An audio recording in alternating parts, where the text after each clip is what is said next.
নমস্কার বন্ধুরা, নিবেদিতার গৃহকোণে আপনাদের সকলকে জানাই আন্তরিক শুভেচ্ছা ও ভালোবাসা। আজকে লাউ শাক দিয়ে একটা খুব সুন্দর রেসিপি আপনাদের সকলের সাথে শেয়ার করব। এখানে লাউ শাকগুলো আমি কুচি করে কেটে নিয়েছি আর ডাঁটাগুলো 1 ইঞ্চি মতো রেখে ছালগুলো তুলে নিয়েছি। আলুগুলো ঠিক আলু ভাজার মতো ছোট ছোট করে কেটে নিয়েছি। দুটো ঝিঙে একটু বড় করে কেটে নিয়েছি, একটা পেঁয়াজ কুচি করে নিয়েছি, দুটো কাঁচা লঙ্কা নিয়েছি। সমস্ত কিছু খুব ভালো করে ধুয়ে নিলাম। আচ্ছা, এখানে 4 চামচ পোস্ত ওই দুটো কাঁচা লঙ্কা দিয়ে পেস্ট করে নিয়েছি। আর লাগবে 1/2 চামচ 5 ফোড়ন ও একটা শুকনো লঙ্কা। কড়াইতে 2 চামচ তেল দিয়ে তেলটা গরম হলে প্রথমে পেঁয়াজগুলো তেলের মধ্যে তুলে দেব। গ্যাসের ফ্লেমটা লোতে রেখে পেঁয়াজগুলোকে একটু হালকা লাল করে 2 মিনিট ধরে ভেজে নেব। আর বন্ধুরা, আপনারা যারা নিরামিষ রান্না করবেন তারা সেক্ষেত্রে পেঁয়াজটা দেবেন না। পেঁয়াজগুলো হালকা লাল মতো ভাজা হয়ে গেছে। এরপর ঝিঙেগুলো কড়াইয়ের মধ্যে দিয়ে দেব। ঝিঙের থেকে যেহেতু জল বেরোয়, সেই জন্য এখন কোনো লবণ দেব না। এখন পেঁয়াজ আর ঝিঙে খুব ভালো করে নেড়ে চেড়ে একটা ঢাকা দিয়ে দেব। মোটামুটি 3 মিনিট মতো ঢাকা দিয়ে রাখবো। এই সময় গ্যাসের ফ্লেমটা লোতেই থাকবে। 3 মিনিট পর ঢাকা খুলে দিলাম। দেখুন ঝিঙের থেকে কতটা জল বেরিয়েছে আর ঝিঙেটা মোটামুটি হাফ সেদ্ধ হয়ে গেছে। আলুগুলো সামান্য লবণ দিয়ে মোটামুটি 70% মতো সেদ্ধ করে রেখেছিলাম। এরপর আলুগুলো কড়াইয়ে দিয়ে দিলাম।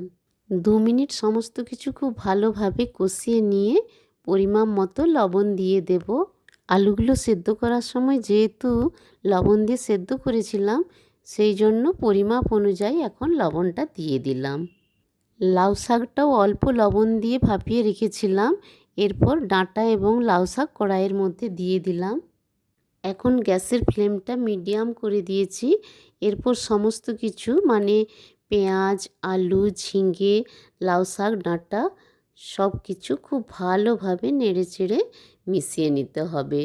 2 মিনিট ধরে সব কিছু খুব ভালোভাবে কষিয়ে নিলাম।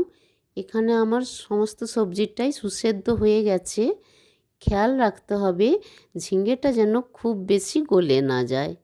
পোস্তর পেস্টটা একটা বাটিতে তুলে রেখে মিক্সির জারটাতে 3 চামচ মতো জল দিয়ে ওই জলটা কড়াইয়ের মধ্যে দিয়ে দিলাম।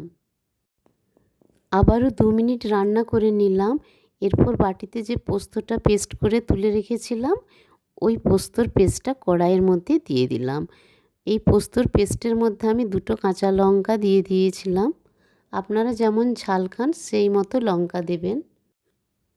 এরপর গ্যাসের ফ্লেমটা একদম লোতে রেখে সমস্ত পোস্তটা সবজির সাথে খুব ভালোভাবে মিশিয়ে নিতে হবে। এই রান্নাটা যেহেতু একটু রসা রসা খেতে বেশি ভালো লাগে, সেই জন্য পোস্তর বাটির মধ্যে আবারও 2 চামচ জল দিয়ে ওই বাটি ধোয়া জলটা কড়াইয়ের মধ্যে দিয়ে দিলাম। আর আপনারা যারা একটু শুকনো শুকনো লাউ শাক পোস্ত ভালোবাসেন, সেক্ষেত্রে লাস্টে আর ওই 2 চামচ জলটা দেবেন না। লাউ শাকের বদলে কুমড়ো শাক দিয়েই একইভাবে করে দেখতে পারেন, ওটাও খুব ভালো লাগে খেতে। রান্নাটা প্রায় হয়ে এসেছে। এরপর এই লাউ শাক পোস্তটাকে একটা পাত্রে তুলে নেব। অপরদিকে একটা কড়াই গ্যাসে চাপিয়ে 2 চামচ সর্ষের তেল দিয়ে 1/2 চামচ 5 ফোড়ন ও একটা শুকনো লঙ্কা দিয়ে দিলাম। যখন 5 ফোড়ন শুকনো লঙ্কা থেকে খুব সুন্দর একটা স্মেল আসবে, তখন সমস্ত পোস্তটা কড়াইয়ের মধ্যে দিয়ে দেব। এরপর গ্যাসের ফ্লেমটা অফ করে দেব। এরপর খুব ভালোভাবে 5 ফোড়ন লঙ্কা তেলের সাথে পোস্তটাকে মিশিয়ে নেব। 5 ফোড়ন শুকনো লঙ্কার সাথে লাউ শাক পোস্তটাকে ছকে নেওয়ার পর ভারী সুন্দর একটা স্মেল আসছে। সমস্ত পোস্তটা একটা পাত্রে সার্ভ করে নিলাম। বন্ধুরা, এইভাবে একবার লাউ শাক পোস্ত রান্না করে গরম গরম ভাতের সাথে খেয়ে দেখবেন। আশা করি আপনাদেরও ভীষণই ভালো লাগবে। ভালো লাগলে লাইক দিতে ভুলবেন না যেন। নতুন বন্ধুদের কাছে চ্যানেলটি সাবস্ক্রাইব করার বিশেষ অনুরোধ রইল। সকলে ভালো থাকবেন। বাই।